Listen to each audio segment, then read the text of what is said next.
Friends, ఈ అబ్బాయి స్కూల్కి రెడీ అయ్యి అన్న నేను స్కూల్కి వెళ్తున్నాను అంటే నేను నీతో పాటు స్కూల్కి వస్తానంటే పద వెళ్దాము అని తీసుకొని వెళ్తుంటాడు. వాళ్ళ అన్నయ్యకి మతి స్థిమితం అంతగా బాగుండదు. త్వరగా పద నా బస్ వెళ్ళిపోతుంది అని. అదేంటన్న బస్సులో ఎవరు లేరు ఈరోజు అంటే బస్ కొంచెం ప్రాబ్లం ఉంది, అందుకే బస్సులో ఎవరు రాలేదు అంటే అయితే ఇంటికి వెళ్ళిపోదాం పద అంటే లేదు లేదు నువ్వు ఏదైనా ఆటో తీసుకొని స్కూల్కి వెళ్ళిపో అని చెప్పి చెప్తూ ఉంటాడు.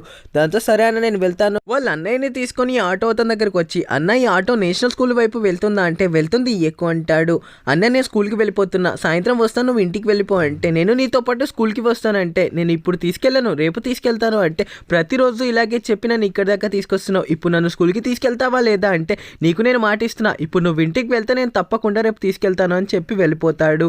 అయితే తను ఇంటికి వెళ్లకుండా మధ్యలో గేమ్ ఆడుకుంటూ ఉంటే అప్పుడే ఇద్దరు కిడ్నాపర్స్ అయితే ఒక పాపని కిడ్నాప్ చేసి తీసుకుని వెళ్తూ ఉంటారు. వీళ్ళిద్దరూ ఎందుకని ఆ పాపని తీసుకుని పరిగెడుతున్నారా అని చెప్పి వీళ్ళ వెనకాలే అతను కూడా ఫాలో చేసుకుంటూ వెళ్తాడు. వీళ్ళ తమ్ముడు ఇంటికి వచ్చి అన్న నేను స్కూల్ నుంచి ఇంటికి వచ్చేసాను అన్న అని చెప్పి వెతుకుతూ ఉంటే అదేంటి అన్న కనబడట్లేదు, అన్న ఎక్కడికి వెళ్ళాడా అని చెప్పి ఆ అబ్బాయి కంగారుగా వెతుకుతూ ఉంటాడు.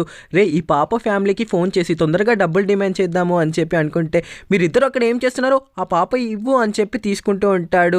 రే ఏంట్రా మా కష్టాన్ని నువ్వు దోచుకుంటున్నావు, మేమే కష్టపడి ఈ పాపని కిడ్నాప్ చేసామంటే అంటే మీరు కిడ్నాపర్సా అని చెప్పి పోలీసులను తీసుకురావడానికి వెళ్తారు. రే వాడిని పట్టుకోరా అని చెప్పి తీసుకొని వచ్చి రే వీనేం చేయనరా అంటే వీ నా నదిలో నెట్టే, నిజం తెలిస్తే మళ్ళీ పోలీసులు మనని పట్టుకుంటారా అని చెప్పి పాపం అతన్ని నెట్టేస్తారు. వాళ్ళ అన్న జాడని వెతుకుతూ అన్న ఇదంతా నా తప్పే, ఎక్కడున్నావన్నా నాకు ఒక్కసారి కనిపించు అని ఏడుస్తుంటాడు. వాళ్ళ అన్నయ్యని ఎవరైనా కాపాడారా లేదా లేకపోతే ఈ అబ్బాయి కనిపెట్టాడా లేదా తెలుసుకోవాలంటే పార్ట్ 2 అని కామెంట్ చేయండి ప్లీజ్. అందరూ చూసిన వాళ్ళు ఒకసారి సబ్స్క్రైబ్ చేసుకోవచ్చు కదా.